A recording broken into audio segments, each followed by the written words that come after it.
পারমাণবিক শক্তি বিষয়ে বর্তমানে সবচেয়ে বেশি আলোচনায় রয়েছে যে দেশটি, সেটি হচ্ছে ইরান। তেহরানের ক্রমবর্ধমান পারমাণবিক সক্ষমতা অর্জন বিশ্ববাসীর কাছে বিস্ময়েরই নামান্তর। শত্রুর নানামুখী চাপ উপেক্ষা করে লক্ষ্য স্থির রেখে এগিয়ে যাওয়া সহজ কাজ নয়, তবে সেটি বেশ দক্ষতার সঙ্গেই করে যাচ্ছে ইরান, যার প্রমাণ মিলেছে আন্তর্জাতিক পারমাণবিক শক্তি সংস্থার তেহরান বিষয়ক সাম্প্রতিক ঘোষণাগুলোতে। সংস্থাটির মতে ৬টি পারমাণবিক বোমা তৈরি করা ইরানের পক্ষে এখন অসম্ভব কিছুই নয়। বোমা তৈরির সকল উপাদানই দেশটির কাছে মজুদ আছে। কথায় আছে, জলে নেমে কুমিরের সঙ্গে বিবাদে জড়াতে নেই।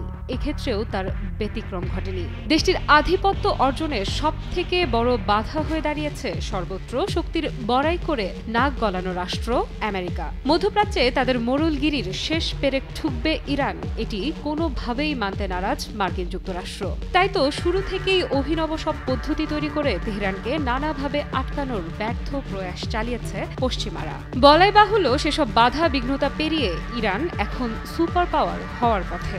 আর এবারে মার্কিনীদের পক্ষ থেকে দেশটিকে ধরাশায়ী করতে শেষ চেষ্টার প্রয়াসটা যে বেশ বড়সড় হবে সেটা তো আর বলার অপেক্ষা রাখে না। শোনা যাচ্ছে যুক্তরাষ্ট্র ও তার ঘনিষ্ঠ মিত্র ইসরায়েল যৌথভাবে আঘাত হানবে ইরানে। হাওয়ায় যখন যুদ্ধের গুঞ্জন, তখন ইরান জানালো আর অপেক্ষা নয়, শত্রুর উদ্দেশ্যে আসতে চলেছে তাদের বহুল প্রতীক্ষিত অপারেশন ট্রু প্রমিস করাঘাত। আইআরজিসি কমান্ডার সম্প্রতি ঘোষণা করেছেন, ইরানের অপারেশন ট্রু প্রমিস 3 আসতে চলেছে।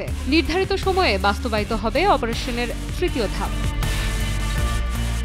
সঠিক প্যাড আর সঠিক তথ্য দিয়ে কেশু সামলে নিব এক হয়ে।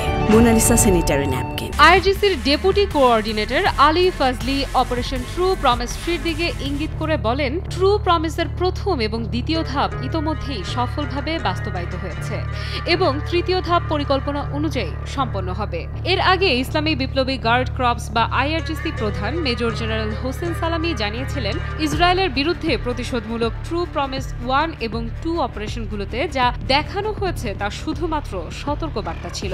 শত্রুরা এখনও ইরানের মারাত্মক আঘাতের সম্মুখীন হয়নি। অপারেশন ট্রু প্রমিস 3 দিকে ইঙ্গিত করে জেনারেল সালামি শত্রুদের সতর্ক করে বলেন, যদি শত্রুর অপতৎপরতা অব্যাহত থাকে তাহলে ইরানের ভয়াবহ রূপ দেখবে বিশ্ব, যা আগে কখনো দেখেনি।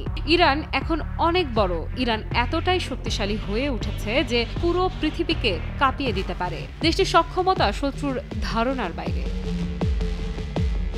এর আগে ইরানের আরেক শীর্ষ সামরিক কর্মকর্তা আইআরজিসির deputy commander brigadier general Ali Fadavi জানিয়েছিলেন, আমাদের অপারেশন ট্রু প্রমিস 3 যথাসময়ে পরিচালিত হবে। 2024 সালের অক্টোবরে ইরানে ঝটিকা অভিযান চালিয়েছিল ইসরায়েলের বিমান বাহিনী। এতে ইরানের বিমান ও ক্ষেপণাস্ত্র প্রতিরক্ষা ব্যবস্থা দুর্বল হয়ে পড়ে, যা এখনও কাটিয়ে উঠতে পারেনি দেশটি, এমনটাই মত মার্কিনীদের। ওয়াশিংটন পোস্টের এক প্রতিবেদনে বলা হয়েছে, ইরানের পারমাণবিক কর্মসূচিকে লক্ষ্য করে হামলার পরিকল্পনা সাজানো হচ্ছে ইসরায়েলে। হোয়াইট হাউসের জাতীয় নিরাপত্তা কাউন্সিলের মুখপাত্র ব্রায়ান হিউজ বলেন, প্রেসিডেন্ট ট্রাম্প ইরানকে পরমাণু অস্ত্রধারী শক্তি হিসেবে দেখতে চান না। তিনি এটা কখনোই অনুমোদন করবেন না। ইরানের সঙ্গে যুক্তরাষ্ট্রের মধ্যে কিছু ইস্যু রয়েছে এবং সেগুলো দীর্ঘদিন ধরেই রয়েছে। আমাদের প্রেসিডেন্ট সেসব ইস্যু শান্তিপূর্ণভাবে আলোচনার মাধ্যমে সমাধান করতে চান, কিন্তু ইরানের যদি আগ্রহ না থাকে সেক্ষেত্রে তিনি অনির্দিষ্টকালের জন্য অপেক্ষা করবেন না। অর্থাৎ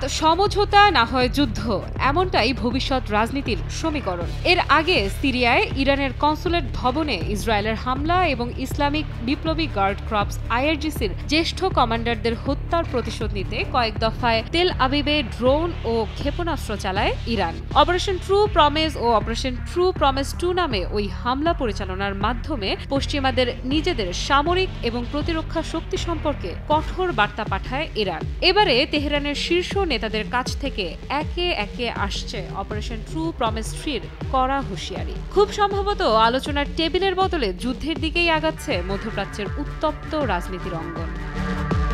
আফ্রিদা ইফরাত, নিউজ 24।